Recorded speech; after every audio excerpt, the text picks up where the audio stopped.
Alright, so in this video we're going to take a quick look at packages and import statements. So I'm going to talk a little bit about how it is that all of the code that you work with is kind of structured either through the code that you're writing or the code that you need to access kind of in the background. So the classes that you work with from the Java API, so everything that comes from the Java libraries, is going to be organized into packages. So we've kind of seen this already when we have things like the util package, for example. So if you need to use a particular class in your program, you're going to be adding an import statement specifying the packages and then the class from those packages that you're trying to import into your program.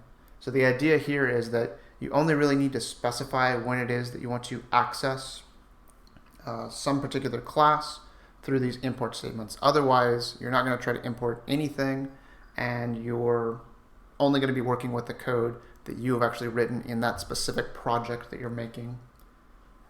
And so the primary reason Java handles classes this way is to avoid the issue of shadowing that was mentioned previously.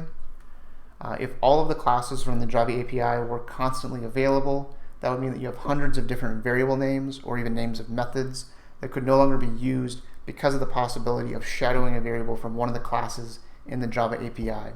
So the idea here is that you want to be very careful about only importing exactly what you need in your project and nothing more.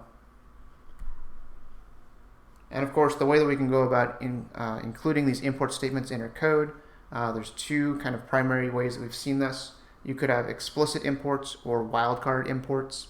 A wildcard import brings in all the classes within a specific package. So we've seen an explicit import with something like, say, the scanner class. So you've got import java.util.scanner.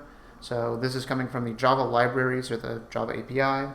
We're specifically getting the util package, so a particular folder or directory within that Java library. And then within that folder, so in the util package, we're going to grab the scanner class and we're going to import that into our project.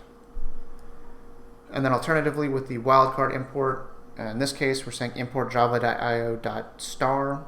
So again, going through the Java library, we go into the IO package or the IO folder directory, and then inside of that particular folder, that particular package, we're going to go ahead and grab all of the classes in it, and we're going to import all of those into our program.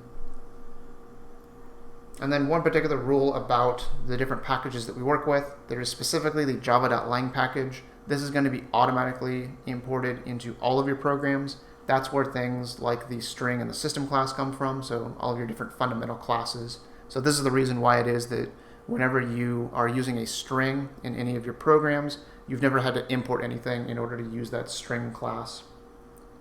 And speaking of not requiring imports in order to use certain classes, I want to go ahead and take a quick look at the program that we worked on, primarily the rectangle program. And we'll notice that in our rectangle demo, we're creating objects of the rectangle class, which is in a totally separate file over here. But we didn't have to include an import statement in order to use it. And the reason that we didn't have to do that is because of the fact that we've put rectangle and rectangle demo in the same package right here in our project. So whenever you have two classes that are in the same package, as long as you've got these different things that are public inside of one of these classes, then the other class can go ahead and access those things without requiring an import statement. Alternatively, we could actually go ahead and break this project up into multiple different packages, and then we would require import statements. So I want to actually go ahead and just demonstrate just very quickly what would happen if we did that. So let's say that right here in our source packages, so this is the one that contains all of the different packages for this project. I'm going to go ahead and right click on this, go to new, and just make a new Java package. So for this new Java package, what I'm going to put into this one is going to be just the rectangle class by itself. So I'm going to name this package just rectangle. Go ahead and click finish. And so now I've got two packages right here, so you can see them in this project directory. And then right here in rectangle demo, I'm going to grab the rectangle class. I'm going to go ahead and cut that out, so just do Control X. And then I'm going to come over to my rectangle package. I'm going to do Control V. So it's going to bring up this little dialog box about moving class rectangle. So I want to move it into this rectangle package.